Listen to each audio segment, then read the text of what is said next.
Direct ট্যানজেন্টের length বের করার একটা ফর্মুলা তৈরি করব। তার জন্য আমরা চট করে একটা সার্কেল ড্র করে নিই, বড় একটা রেডিয়াসে সার্কেল, আর এইখানে একটা সার্কেল ড্র করছি ছোট রেডিয়াসে, যাদের সেন্টার ধরো এটা ও ড্যাস্ট আর এটা ও। এবার এখানে একটা ট্যানজেন্ট, যেটাকে আমরা ডাইরেক্ট কমন ট্যানজেন্ট বলবো, এই ট্যানজেন্ট এটার নাম দিয়ে দাও এ আর এটা নাম দিয়ে দাও বি। এবার দেখো রেডিয়াস কি করে, রেডিয়াস হচ্ছে এর সাথে সব সময় রেডিয়াসটা এর সাথে পারপেন্ডিকুলার হয়, তাহলে এটাও তাহলে পারপেন্ডিকুলার হবে, তাই তো? পারপেন্ডিকুলার ড্র করলাম।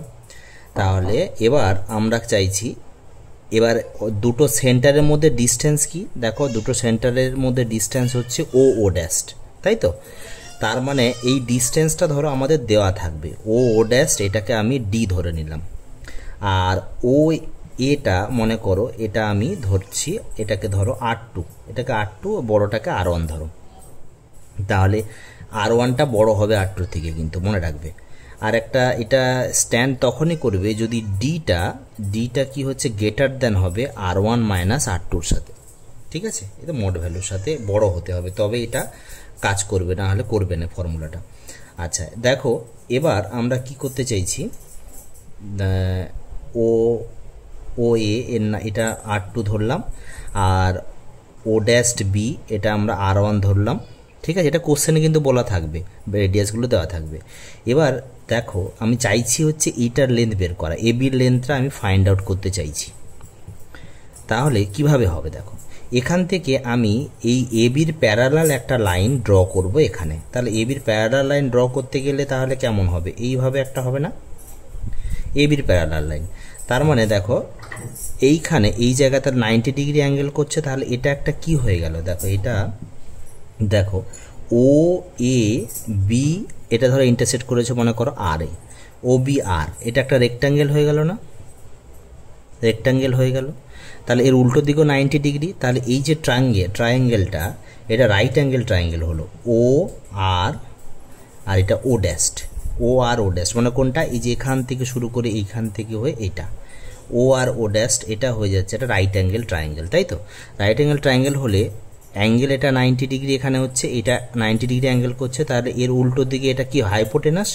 তাহলে এবার দেখো আমি যদি কোনোভাবে এইটা যদি বের করে নিতে পারো পিথাগোরাস দিয়ে, কার ভ্যালু, ও আর এর ভ্যালু, দেখো ও আর এই ভ্যালুটা যেটা বের করব সেই ভ্যালুটাই তো এটা এ বি হবে। কেন? তার কারণ হচ্ছে এই যে দেখো এই যে লিখেছি না ও A B R, O A B আর, এটা একটা রেক্ট্যাঙ্গেল অপোজিট সাইডগুলো ইকুয়াল হয়। তার মানে আমি যদি ও আরটা বের করতে পারি আমার কাজ হয়ে যাবে, তাই না?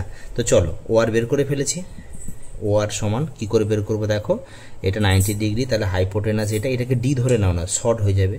তাহলে ডি স্কোয়ার মানে অতিভুজ স্কোয়ার সমান হবে কি ভূমি স্কোয়ার আর এটা। আচ্ছা তার আগে বলি ভূমি, এই যে দেখো এখানে ভূমি যেটা আছে, এখানে ভূমিটা কি ও ড্যাস্ট আর, এটা একটু বের করে নিতে হবে, ও ড্যাস্ট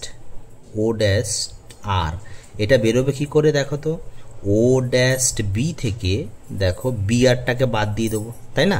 দেখো এইটা এই পুরোটা তো হচ্ছে ও ড্যাস্ট বি, তাহলে এখান থেকে বি আরটা R1-এর সাথে ইকুয়াল, R1 নয় R2-র সাথে ইকুয়াল হবে। কেন না, এটা তো রেক্ট্যাঙ্গেল, তার অপোজিট সাইডগুলো ইকুয়াল।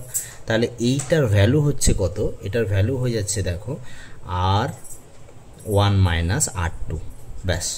এবার দেখো ফর্মুলায় বসিয়ে দাও এখানে যে অতিভুজ স্কোয়ার সমান হবে ভূমি স্কোয়ার প্লাস লম্ব স্কোয়ার। এখানে ভূমি হচ্ছে তোমার ও ড্যাস্ট আর তার স্কোয়ার প্লাস, আর এখানে লম্ব হচ্ছে এটা কত ও আর এর স্কোয়ার। এবার দেখো এটার ভ্যালু তো অলরেডি বের করে রেখেছি, এটা হবে R1 minus R2 square plus ও আর এর স্কোয়ার। আচ্ছা এবার দেখো ও আর সমান তাহলে কি হচ্ছে, এটা যদি ঘুরিয়ে লিখি তাহলে D square minus R1 minus R2 square, তাই না? তাহলে এবার দেখো ও আর আর এ বি সেম না, আমার তো উদ্দেশ্য এটা বের করা, তাহলে এর পরিবর্তে জাস্ট আমি এ বি বসালে, এটা যদি আমি রুটটা তুলে দিই, স্কোয়ারটা তুলে দিই, তাহলে রুট আসবে এখানে, এটা হয়ে যাবে ফর্মুলা, এইটা ফাইন্ড আউট হয়ে যাবে আমাদের। ঠিক আছে। এটা দেখো এই অঙ্কটা সহজে দেখো, রেডিয়াসগুলো দিয়ে দিয়েছে আর ডিস্টেন্স বলেছে ডি বলা আছে, R1 R2 বলা আছে। এই ফর্মুলা দিয়ে সহজে তোমরা করতে পারবে। Thank you.